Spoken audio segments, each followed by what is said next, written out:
ఒక మనిషికి ప్రశాంత జీవితాన్ని మించిన ఆస్తి లేదు అని అంటున్నాం. ఎన్ని కోట్లున్నా ఇంట్లో వినని భార్య, చెప్తే అర్థం చేసుకొని కొడుకు, లేదా అనారోగ్యం, ఇవన్నీ మనిషిని ఖరాబ్ చేస్తాయి.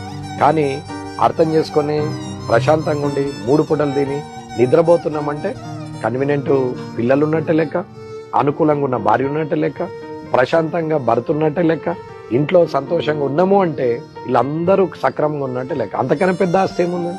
3 పూటల భోజనం దొరకదా? 3 పూటల భోజనం దొరుకుతుంది. కానీ హైదరాబాద్ పోయి బావర్చిలో బిర్యానీ తినొచ్చి నిద్ర కూడా సరిగా పట్టకపోతే ఏమొస్తుంది?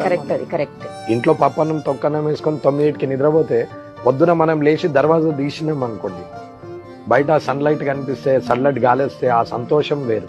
కానీ రాత్రి 12 దాకా దావత్ చేసుకొని వచ్చి 2-3 BMW, 4-5 ఆడి కార్లు పెట్టుకొని, పెద్ద ఇల్లు పెట్టుకొని, పార్కింగ్ లో 10 మంది పనులను పెట్టుకొని, పొద్దున లేచే లోపల 20 మిస్ కాళ్ళు, 5 డోర్ తీయంగానే 5 అప్లోలు ముందట ఉంటే వాడి బతికేందుకు, ఆస్తి ఎందుకు?